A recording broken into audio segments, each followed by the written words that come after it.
तुम्हाला तयार करायचा आहे का मंगल कार्यालय स्टाईल मसाले भात, तर ही रेसिपी शेवटपर्यंत बघा. आंबेमोहर तांदूळ घेऊन 1 कप स्वच्छ धुवून घ्या आणि अर्ध्या तासासाठी भिजत ठेवा. आता एका कढईमध्ये काजू, खसखस आणि सुकं खोबरं भाजून त्याची आबडधोबड पावडर तयार करून घ्या. सोबतच तूप आणि तेल घालून त्याच्यामध्ये मोहरी, जिरे आणि हे अख्खे मसाले घालून सोबत 1 कांदा बारीक चिरून सोनेरी रंगाचा होसपर्यंत परतून घ्या. आता यामध्ये हिरवी मिरची आणि अद्रकचं वाटण घालून सोबतच हळद आणि लाल तिखट घालून हाही मसाला छानपैकी 2 मिनिटांसाठी परतून घ्या.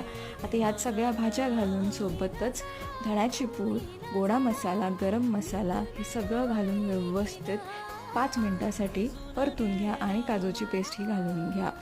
आता यामध्ये भिजवलेला तांदूळ घालून हलक्या हाताने मिक्स करून घ्या. पाणी घालून चवीपुरतं मीठ घालून झाकण ठेवून मंद आचेवर 20 मिनिटांसाठी वाफवून घ्या आणि तयार आहे आपला मसाले भात ओलं खोबरं आणि कोथिंबीर बरोबर.